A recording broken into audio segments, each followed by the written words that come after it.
Hi everyone, welcome back to my channel. For today's video, as you read from the title, I made my first big girl purchase. Yay! I bought a Tesla Model Y about a month ago, and I wanted to share with you guys 5 things I would consider if I was thinking about buying a Tesla. Let's get right into the video. So the first thing I would consider is that customer service isn't always the best. In my case, when I went to a Tesla dealership, I didn't get the one-on-one support I needed. I had to wait in a line in order to talk to an advisor. I don't know if it was because the time that I bought the car was super busy, but the showroom was packed and there were a lot more customers than there were advisors. And so I quickly realized that if I wanted to know more about the different Tesla models, I had to go on the website and read about the different features, as well as going on YouTube and watching people's videos about the different models. So if you're expecting like quality one-on-one customer service, that's probably not what you would get at Tesla. But I will say what the customer service is lacking is made up for in the community among Tesla owners. So in my neighborhood, we have a bunch of different Tesla owners. I think there's like 4. And so I went to one of my neighbor's house and I knocked on his door and I asked him to kind of walk me through the features of his Tesla Model Y. He has the same model that I was looking to buy. And so he spent about an hour showing me the different features, and he was even willing to let me go on a test drive, because at that time when I tried to make the appointment online through the Tesla website, it was booked up. So I found that it was super helpful to have this neighbor who was so nice and generous. I don't know if it's because all Tesla owners are kind of close-knit, since it's a new, I feel like electronic cars are kind of new, and so everyone's willing to help each other. But in this case, my neighbor was super helpful. Also online, I found that on Tesla Motor Club and the Facebook groups, as well as the Reddit pages, I found that there are really, really good, helpful advice if you guys wanted to look online for all things Tesla related. Okay, so the second thing to consider is that you shouldn't necessarily buy the wall charger. I think you should consider your options. The wall charger obviously is the fastest, but I wouldn't knock off everything else, because when I spoke with the salesman, they really told me, oh, just buy the wall charger. But speaking with my neighbor, he recommended me to buy the NEMA 1450 adapter and use the mobile connector. So depending on you, I'd really look into the options online and make a decision for yourself, and not just automatically buy the wall charger like the associate will tell you to.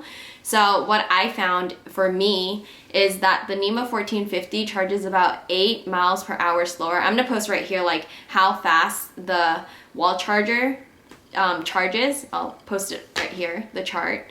And I'll post also how fast the NEMA 1450 charges right here. So for me, for the Model Y in particular, the wall charger for a 240 volt outlet for 40 amp output, I realized that it was only 8 miles difference. And if I'm charging the Tesla for the full charge, I'm trying to recharge the full charge, if I leave my charger in, I'll probably have to leave it in overnight, even if it's with the wall charger. So to me, the difference wasn't that big. And the price is about $425 for the wall charger and around $1,000 to get it installed. I paid $230 for the mobile connector, as well as the NEMA 1450 plug, and $300 to get it installed. So to me, it just made more sense to get the NEMA 1450 adapter and the mobile connector instead of the wall charger.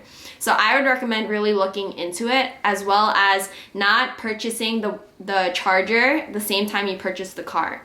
So if you purchase the car and the charger at the same time, the charger will come at the same time that the car gets delivered. And the associate at Tesla told me that I should purchase it separately. That way I can get the connector coming earlier and I can have it installed before my Tesla arrives. That way when it arrives, I can just start plugging and charging my car, and I don't have to worry about getting it installed in order to use it. So the third thing to consider when you're buying a Tesla is to choose the seat color based off your preference, like what you like, instead of whether you'll think it'll get dirty or not. The white seat I thought would get very dirty because it's white, but the Tesla seats are actually very durable. And I didn't realize this, but the black leather seats, they actually leave a mark if you have lotion or if you just come back from the gym and you're super sweaty. When I put on lotion, and I'll put it on my hand so it's not dry, and then I touch the steering wheel, I thought that the black wouldn't affect or anything, but you'll see there's some marks. This is the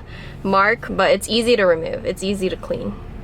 The fourth thing to consider when buying a Tesla is to purchase based off whether the price is something you can afford. So the price is constantly changing for the Tesla. You never know when it's gonna increase or decrease. I bought my Tesla in January of 2023, and I was lucky because it was when the price recently just dropped a bunch for the Tesla Model Y. I know it increased a few weeks after I purchased it, and it maxed out for Q1.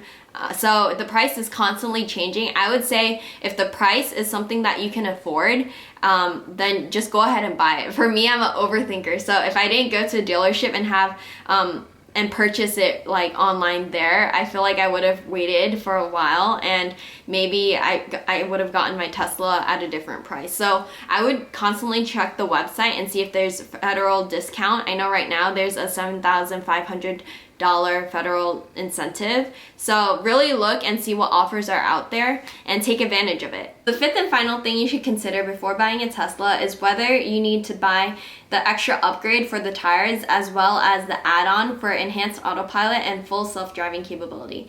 What I found personally is that the 19-inch wheels are the best because they have better range and they have better ride quality. So in my opinion, I went with the 19-inch wheels, but if you have money to spare and you like the look of the 20-inch wheels, I would say upgrade.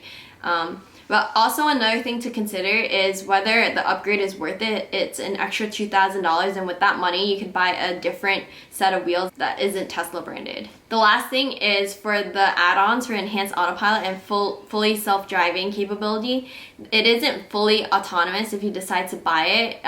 I would say hold off on that, and if you want to try out those features, there's a subscription plan, but I don't think it's necessarily something that you have to purchase. If you have the extra money and you are interested in it, I would say yes, it's a good purchase, but if not, you can save money and just not buy it. However, something I do recommend buying are all-weather floor mats. When you buy your Tesla, they come with regular floor mats, but I would recommend buying all-weather because those are easier to clean. I personally bought the ones from Tasmanian, but I know there are other brands out there like WeatherTech or TuxMat.